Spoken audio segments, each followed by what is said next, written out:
Merci, Monsieur le Président. Monsieur le ministre de la Culture, mes chers collègues, le mercredi 6 novembre dernier, Monsieur le Président de la République Emmanuel Macron achevait son séjour en Chine. Ce séjour, il a, à raison, marqué du saut des échanges culturels à l'international.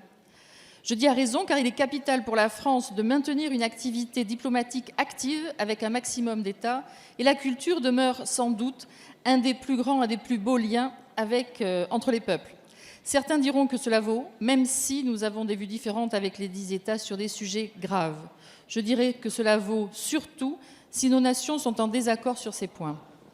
Ainsi, parmi les échanges culturels énoncés entre les pouvoirs chinois et français se trouve un sujet fortement teinté d'émotion pour le peuple français, ainsi que pour ses représentants, et qui revêt une importance centrale au sein de notre patrimoine national, la rénovation de la cathédrale Notre-Dame de Paris.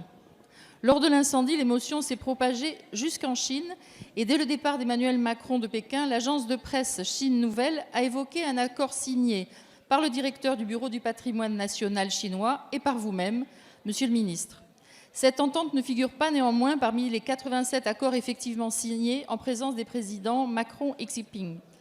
L'agence de presse chinoise indique que les modalités et les experts chinois à sélectionner pour cette collaboration ne seront déterminés qu'en 2020, mais que ces derniers participeront bien aux rénovations sur le terrain. Tout cela nous donne envie d'en savoir davantage. Près de 9 mois après le drame de l'incendie, des équipes travaillent d'arrache-pied et la consolidation de la cathédrale progresse. L'architecte en chef nous a récemment rappelé que le délai de 5 ans pour sa construction pouvait être maintenu. Ce délai plausible demeure un défi et face à ce défi, je souhaitais vous poser la question suivante, Monsieur le ministre. Quel rôle jouera la Chine dans la reconstruction de Notre-Dame de Paris? Merci. Merci, cher collègue. La parole est à Monsieur Franck Riester, ministre de la Culture. Merci, Monsieur le Président, Mesdames et Messieurs les députés, Madame la députée Ment. Effectivement, lors de l'incendie de Notre-Dame de Paris, le 15 avril dernier, un émoi considérable est apparu et un élan de solidarité a été suscité par cet incendie. Élan de solidarité de nos compatriotes, qu'ils soient des particuliers, qu'ils soient des entreprises, un élan de solidarité exceptionnel au niveau européen, mais aussi au niveau international. Et notamment, un certain nombre de pays ont proposé à la France de les aider, de nous aider à la restauration de Notre-Dame de Paris. C'est notamment le cas de la République populaire de Chine.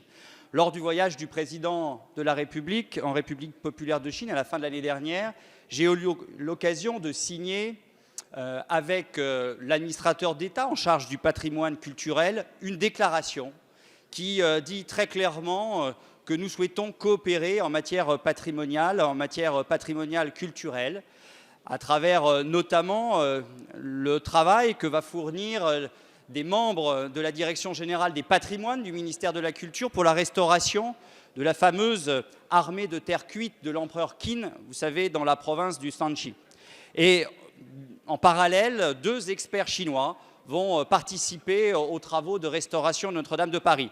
Je ne manquerai pas, dans les semaines et les mois qui viennent, de vous dire précisément à quel titre ils interviendront et dans la limite de quelle durée ils interviendront. Mais effectivement, nous sommes reconnaissants de la façon dont un grand nombre de pays ont proposé leur coopération à la France pour la restauration de Notre-Dame de Paris.